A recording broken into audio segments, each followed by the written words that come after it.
Good morning. Oh boy. Let me just log in real quick. Sorry about this. The sermon that I decided to, or the topic I decided to speak on, kind of revolves around trusting in God, mainly because the last 9 days have been pretty rough, and I thought I could share a little bit with you, and maybe you could learn a little bit. And I know we're all going to face trials, and I guess this would just go a long way to help everybody.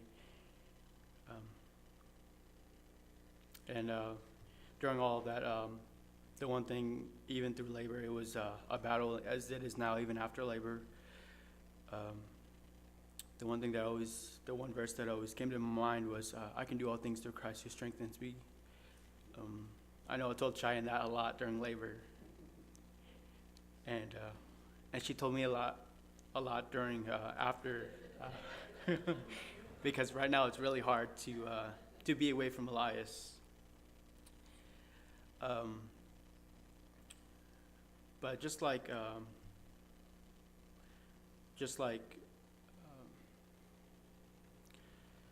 I'm sorry, I'll just read what I have. There are a lot of good times, obviously, when the Lord blesses us.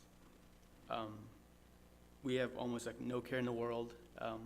We just feel so blessed, and we're just like, man, this is the best time in the world. And then sometimes God hits us with the hard times. And sometimes it's hard to remember God in the hard times because the situation is so overwhelming that you're so focused on the problem. But the truth is that you can overcome anything, because it's not your own human mind or your own human strength that overcomes anything or resolves your problems. But it is God alone who is with you through the hardships. And in Zechariah 4:6, it says, "Then he answered and spake unto me, saying, This is the word of the Lord unto Zerubbabel, saying, Not by might, not by power, but by my spirit, saith the Lord of hosts." These words ring true every day in our day-to-day lives and every struggle that we have. Because again, it's not us. Nothing we can do can help us, but simply God's Spirit that helps us overcome. And especially when we are hard-pressed on every side. And 2 Corinthians 4:8, we are troubled on every side, yet not distressed. We are perplexed, but not in despair. Persecuted, but not forsaken. Cast down, but not destroyed. Despite our trials, we know that God is sovereign, and it's clear from David and Goliath, when he had to overcome a giant, being so young, and of less stature than all the men on the battlefield currently. But he had so much courage because he trusted in the Lord. In Jeremiah 17:7, "Blessed is the man that trusteth in the Lord, and whose hope the Lord is." And just a side note, I thought it was interesting. Maybe I'm adding a tone to him, but he was like, "Who is this uncircumcised man that would speak so ill of in God's army?" And just the arrogance that he had, the courage that he had is just unbelievable. I can't imagine Nathan.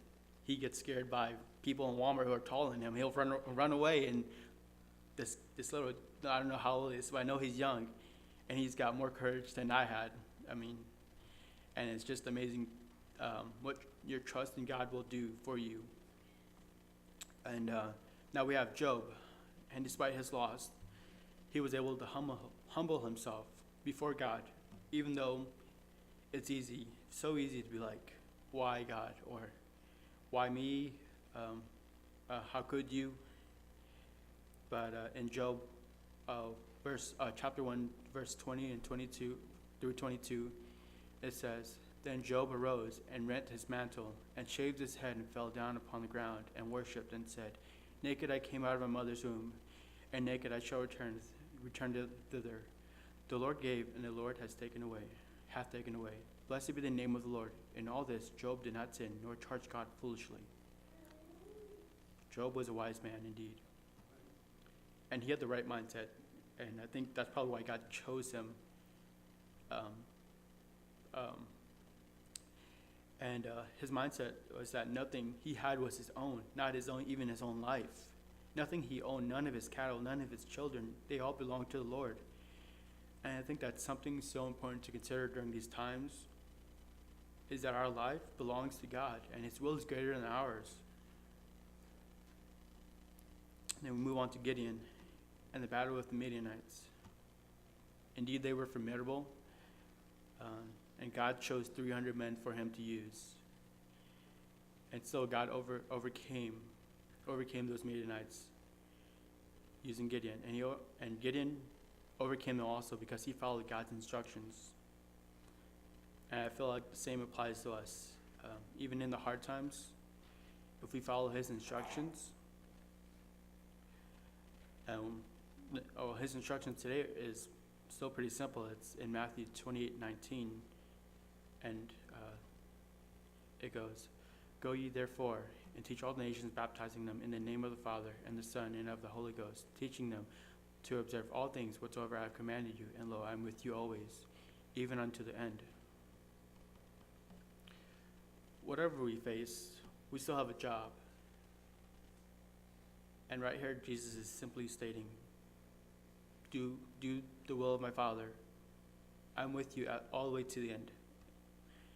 And we have that confidence because Jesus has overcome the world, and he is with us always, even unto the end. Please, if you take anything from this, just remember that God is sovereign over all his saints, no matter how ugly the situation.